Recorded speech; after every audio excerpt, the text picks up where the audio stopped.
Assalamualaikum warahmatullahi wabarakatuh. Baik, di sini saya akan menjelaskan tentang lanjutan dari materi sebelumnya. Nah, di pertemuan sebelumnya kita sudah belajar tentang apa itu bahasa pemrograman C dan apa bedanya dengan bahasa pemrograman C++. Nah, sekarang di pertemuan 4 kali ini saya akan menjelaskan tentang dasar dari pemrograman C. Nah, jadi tujuan dari pertemuan kali ini kita akan belajar tentang beberapa tipe data dasar, lalu belajar tentang apa itu variabel, apa itu konstanta, dan berbagai jenis operator dan pemakainya. Lalu di sini saya juga akan menjelaskan tentang instruksi I/O atau kepanjangannya itu instruksi input/output. Nah, yang pertama kita akan belajar tentang tipe data dasar. Data bisa dinyatakan dalam bentuk konstanta atau variabel. Nah, di matematika kita sudah sering mengenal konstanta dan variabel. Jadi konstanta itu nilai yang bersifat tetap seperti Pi yang nilainya 3,14 sekian. Lalu ada variabel nilainya dapat diubah selama eksekusi. Berdasarkan jenisnya, data dapat dibagi menjadi 5 kelompok. Dinamakan tipe data dasar. Ada 5 tipe data dasar ya. Jadi ada yang pertama itu bilangan bulat atau integer, yang mana kita tahu bilangan bulat itu intervalnya dari minus tak hingga hingga positif tak hingga. Lalu di sini juga ada bilangan real presisi tunggal dan ganda atau float dan double, yang biasa kita tahu ini adalah bilangan desimal. Lalu ada karakter atau char yang dapat yang sering kita temui di keyboard atau keyboard baik itu Android atau laptop, yang mana ini mewakili satu karakter, baik satu huruf, satu angka, ataupun satu simbol karakter seperti titik, tanda seru, atau koma. Yang terakhir juga ada tipe data void. Nah, ini merupakan tipe data yang unik, di mana tipe data ini tidak memiliki karakteristik. Lanjut, di sini saya akan menjelaskan tentang ukuran memori untuk tipe data. Jadi kita tahu bahwa tipe data itu ada char, integer, short integer, unsigned integer, long integer, dan lain sebagainya. Nah, yang membedakan dari beberapa tipe data tersebut adalah dalam jumlah bit yang digunakan. Otomatis, ketika jumlah bit yang digunakan lebih besar, memori atau range nilai yang digunakan itu juga akan lebih besar. Nah, karena kita akan belajar tentang robotik di semester depan, maksudnya kita akan belajar menggunakan perangkat memori terbatas seperti Arduino dan lain-lain. Jadi di sini kita harus mengerti pentingnya penggunaan tipe data yang akan digunakan. Contohnya ketika kita mempunyai perangkat Arduino dengan perangkat memori terbatas dengan memori terbatas, jadi kita tidak bisa semerta-merta dengan tidak bijak kita menggunakan langsung pukul rata menggunakan tipe data float atau double yang notabene memiliki nilai range yang cukup besar ya. Nah, maksudnya apa? Nah, kita bisa andaikan seperti ini. Anggaplah sebuah Arduino itu adalah hotel dan dia memiliki kamar-kamar yang disebut sebagai memori. Nah, ketika kita menggunakan integer, maka memori yang kita alokasikan itu hanya sekitar ini, interval ini ya, range nilai dari 32 minus 32.000 hingga positif 32.000. Jadi sekitar 64.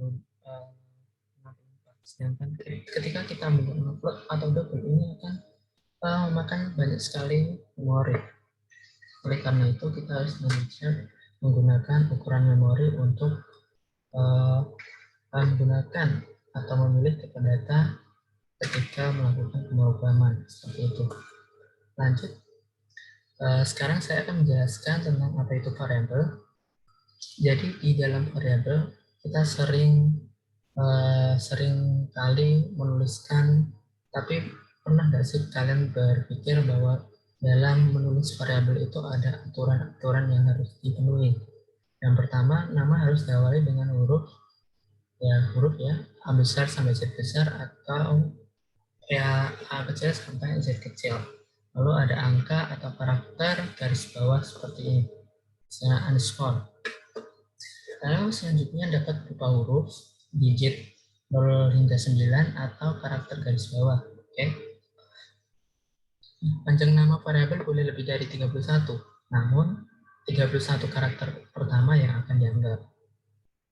Baik. Nah, di sini ada larangan. Nama variabel itu tidak boleh menggunakan nama yang tergolong sebagai kata-kata cadangan, seperti printf, integer, if, while, dan sebagainya, karena nama ini sudah digunakan sebagai fungsi yang ada di pemrograman C. Lalu ini adalah contoh dari deklarasi variabel. Nah, kita tahu dan sudah pernah belajar banyak di C++ bahwa deklarasi variabel itu seperti ini ya. Ada pertama itu kita menyebutkan tipe datanya, lalu di sini kita membuat nama variabelnya. Ya, mudah ya. Kita lanjut. Nah, lalu dalam memberi nilai variabel itu kita dapat melakukan dengan seperti ini ya. Ada nama variabel, lalu ini nilainya. Contoh seperti ini. Var bulat 1 sama dengan 34. Untuk float, var pecahan 1 sama dengan 34,52. Oke. Lalu di sini ada inisialisasi variabel. Inisialisasi variabel itu seperti ini ya. int nilai sama dengan 10. Atau bisa langsung disingkat seperti ini. Sama dengan int nilai sama dengan 10. Nah, ini contoh programnya dapat kita lihat. Di sini kita tidak perlu untuk mencoba atau membuktikan di mana IDE C++ yang sudah terinstall di HP kalian. Di sini kita bisa mencoba untuk mentantang diri kita untuk membaca program tersebut. Nah, contoh di sini ada mendeklarasikan variabel ya, integer, jumlah, lalu tipe data float untuk harga unit dan harga total. Lalu di sini jumlah dideklarasikan dengan nilai 10 dan harga unit dideklarasikan dengan jumlah dengan nilai 17,5. Nah, di sini kita ingin mencetak harga total, di mana persen F ini mewakili tipe data float dalam fungsi printf. Nah, harga total ini dihitung dengan rumus yang di atas, jumlah dikali harga unit. Maka kita dengan melihat nilai jumlah sama dengan 10 dan harga unit sama dengan 17,5, kita dapat tahu bahwa dengan rumus ini dan ketika dicetak maka hasilnya adalah ini 10 kali 17,5. Baik, mudah insya Allah. Lalu kita lanjut di konstanta. Nah, konstanta itu menyatakan nilai tetap, tidak perlu dideklarasikan, juga mempunyai tipe data yang juga mempunyai tipe data ya. Jadi di sini ada aturan penulisan, bisa dibaca sendiri, bisa di pause mungkin nanti ya waktu sudah diupload di YouTube. Nah, mungkin saya lanjut ke contoh saja biar dapat mudah dimengerti ya. Jadi di sana ada aturan penulisan konstanta. Nah, yang pertama menggunakan keyword define. Nah, define ini dapat ditemukan di sebelum atau sesudah penulisan include ya. Jadi hashtag define nama konstanta dan nilai. Contohnya seperti yang di bawah ya.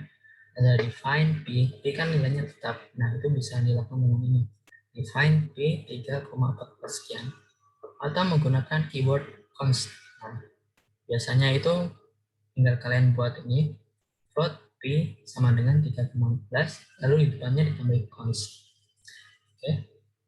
Oh ya, untuk konstanta ini biasanya ada aturan tertulis bahwa biasanya itu namanya itu huruf besar semua. Itu untuk membedakan antara konstanta dan variabel.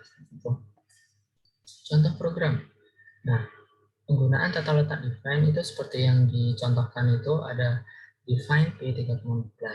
Nah, di program ini kita tahu bahwa di program ini kita akan menghitung luas lingkaran. Nah, kita baca ya programnya. Jadi ini ada deklarasi atau inisialisasi variabel R sama dengan 4, lalu kita ingin menghitung luas. Dengan rumus yang sudah kalian tahu bersama, P sama dengan R kuadrat, maka didapatkan luasnya seperti ini ya dengan perintah ini persen %f. Diingat-ingat lagi bahwa persen %f itu adalah pengganti float di fungsi printf. Kita lanjut. Lalu di sini saya akan menjelaskan tentang operator. Simbol atau karakter digunakan untuk melakukan suatu operasi atau manipulasi. Contoh yang udah kalian sering gunakan di matematika, menjumlahkan, mengurangi, membagi, mengkali. Lalu di sini tambah ya, ada membandingkan, memberikan nilai, dan lain-lain. Nah, secara umum jenis operator itu ada 4. Operator aritmatika, inkremen dan dekremen, penugasan, dan kombinasi. Apa itu semua akan saya jelaskan di slide berikutnya ya. Jadi yang pertama ada operator aritmatika. Nah, terdiri dari 2 jenis, yaitu operator binary dan operator unary. Operator binary itu seperti yang apa Kak? Jadi operator binary itu yang harus menghubungkan lebih dari 2 atau banyak ya. Jadi contoh seperti perkalian itu menggunakan asteris atau bintang seperti ini ya. Lalu pembagian menggunakan bagi, lalu sama sisa pembagian itu menggunakan tanda persen, biasa disering mod, MOD. Lalu ada tambah dan minus sebagai fungsi penjumlahan dan pengurangan. Lalu apa sih untuk operator unary ini? Operator unary ini lebih ke kita ingin menjelaskan bahwa bilangan tersebut itu bilangan negatif atau bilangan positif. Nah, biasanya kita bisa menggunakan tanda minus atau tanda plus. Lanjut, di sini adalah contoh program menggunakan operator matematika, aritmatika.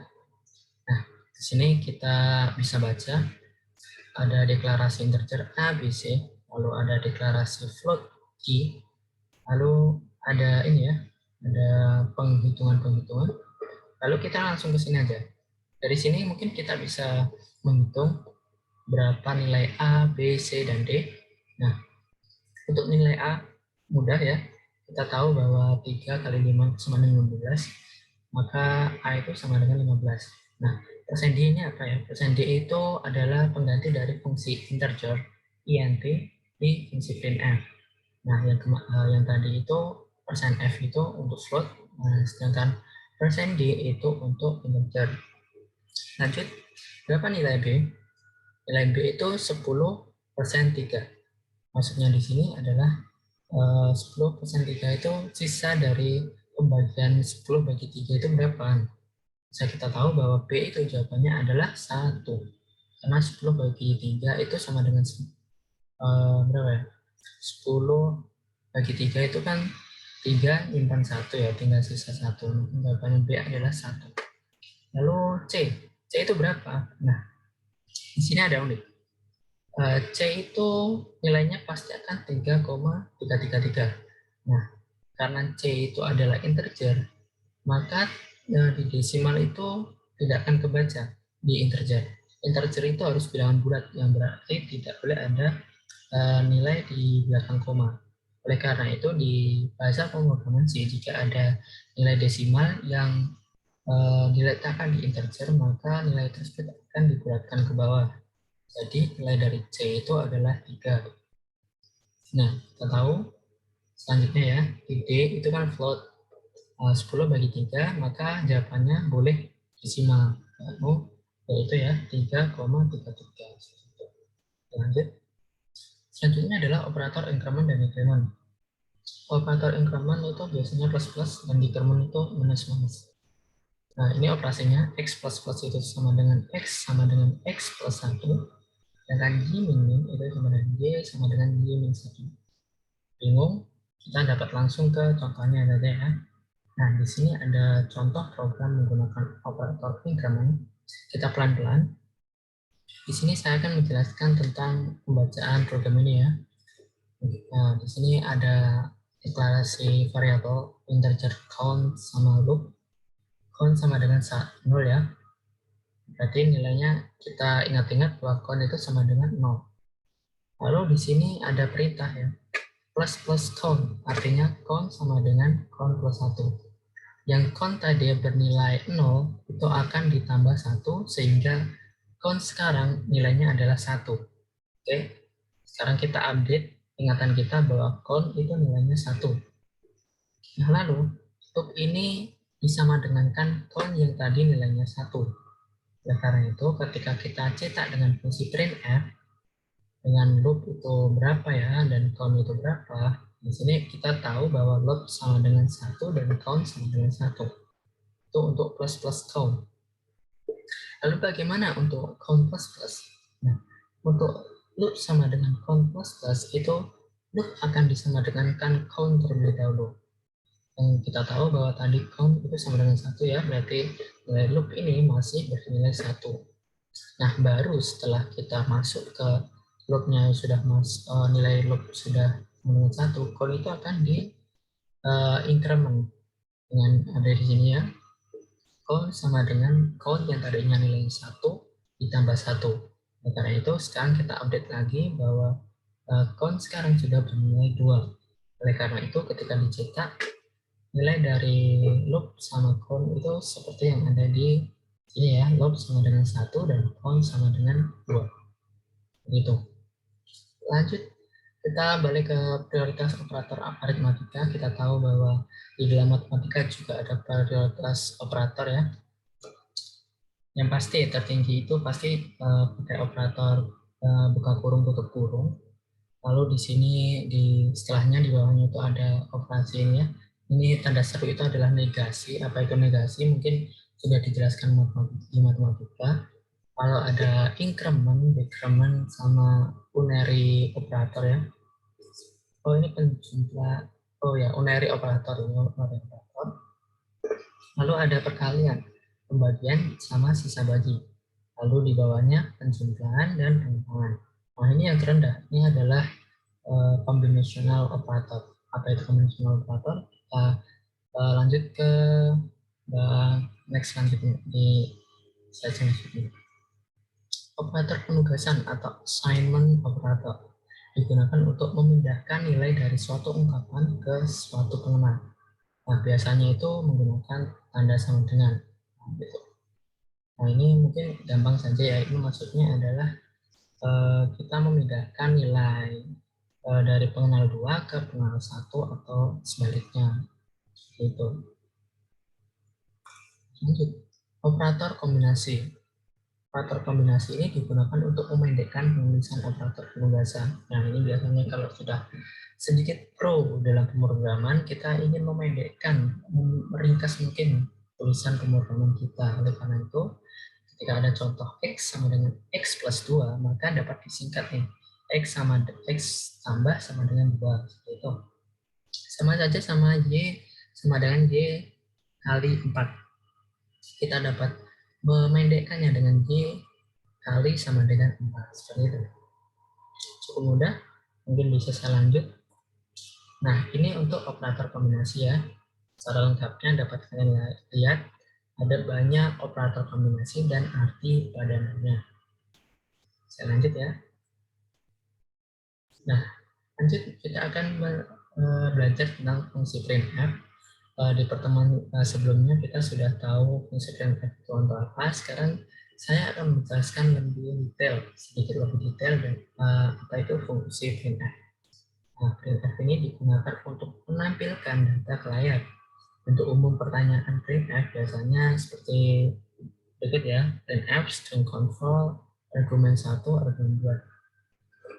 Nah, ini mungkin kalian sudah terbiasa dengan ini, cuma di sini ada yang beda. Ada format untuk data string dan karakter. Nah, yang tadi kita sudah mengenal %d sama %f, sekarang kita juga dikenalkan nih dengan %c sama %s. %c itu untuk menampilkan sebuah karakter. Ini maksudnya tipe data char, sedangkan %s ini untuk menampilkan sebuah string. Biasanya ini untuk menampilkan tipe data string ya. Lalu fungsi printf di sini dapat disamaartikan dengan puts seperti yang ada di contoh nomor 1, dan untuk fungsi put char itu dapat menampilkan sama halnya dengan printf %c ini yang disebutkan di slide ini. Kita lanjut. Setelah kita mengenal fungsi keluaran, sekarang kita akan belajar tentang fungsi masukan. Di bahasa pemrograman C++ kita sudah mengenal cin. Nah, sedangkan di sini sebagai scanf. Digunakan untuk menerima input data dari keyboard. Bentuknya itu menyerupai fungsi printf ya. Fungsi ini melibatkan penentu format pastinya. Ini fungsi untuk umumnya scanf dan convert. Lanjut, fungsi scanf. Nah, dari sini langsung ke contohnya saja biar saya bisa menjelaskan dengan mudah. Jadi ketika ada perintah scanf %f %radius, berarti ketika kalian menjalankan program ini, maka kalian harus memasukkan beberapa nilai ya. Biasanya kalau itu integer, maka Anda akan memasukkan bilangan. Setelah itu nilai tersebut akan disimpan di variabel radius seperti itu. Nah, ini penentu format dari scanf. Banyak ya, ada %c, %s, dan lain-lain. Itu bisa kalian lihat, dan mungkin jika Anda perlu belajar bisa Anda pause dan mungkin bisa mengetahui artinya juga. Oke, selanjutnya saya akan next. Nah, di sini ada fungsi scanf ya. Fungsi scanf itu masih di fungsi scanf. Dia itu bisa disamakan dengan getch atau getchar. Seperti ini. Untuk getchar itu sama dengan scanf dan ini mendapatkan ini masukan dari karakter. Seperti itu. Ini contoh pemrograman penggunaan fungsi scanf. Nah, untuk lebih singkatnya kita langsung saja mencari fungsi scanf itu ada di mana. Nah, ini fungsi scanf ada di sini ya, di mana sebelumnya ada perintah keluaran printf masukkan panjang sisi bujur sangka. Lalu ada fungsi scanf. Nah, di sini berarti ketika kita masukkan nilai misal 12 misalkan, maka nilai 12 itu akan ketika kita enter maka akan masuk ke variabel sisi. Itu. Lanjut. Nah, untuk materi sudah selesai. Nah, sekarang dari saya ada penugasan untuk kalian. Jadi yang pertama harus dikerjakan ya, nanti dikumpulkan di Google Classroom dan di WhatsApp saya. Itu adalah nomor 1. Itu silakan dijawab. Nomor 1 A, B, C, D. Lalu ada nomor 2. Berapakah hasil akhir dari program tersebut? Nah, ini cukup silahkan di screenshot saja untuk hasil dari ini ya, hasil dari pemrograman ini. Kalian bisa coba tulis ulang pemrograman ini, lalu silahkan screenshot hasil yang didapatkan. Itu. Untuk nomor 3 dan nomor 4 itu tidak perlu dikerjakan. Kita langsung skip aja ke nomor 5. Nah, ini nomor 5 yang dikerjakan ya. Apa hasil eksekusi dari program berikut? Silahkan di copy dan paste ke HP kalian, lalu screenshot untuk hasil programnya. Baik, jadi saya ulangi untuk tugasnya. Kalian mengerjakan nomor 1, A, B, C, D, dan 2, lalu dan kalian mengerjakan soal nomor 5. Jadi ada 3 soal ya. Silakan kumpulkan di Google Classroom dan di WA saya.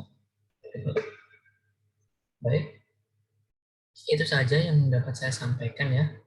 Mungkin untuk pertanyaan yang lebih detail bisa kalian sampaikan ke saya melalui WA saya atau di forum Google Classroom. Sekian dari saya ya, terima kasih. Selamat mengerjakan, semangat belajarnya. Wassalamualaikum warahmatullahi wabarakatuh.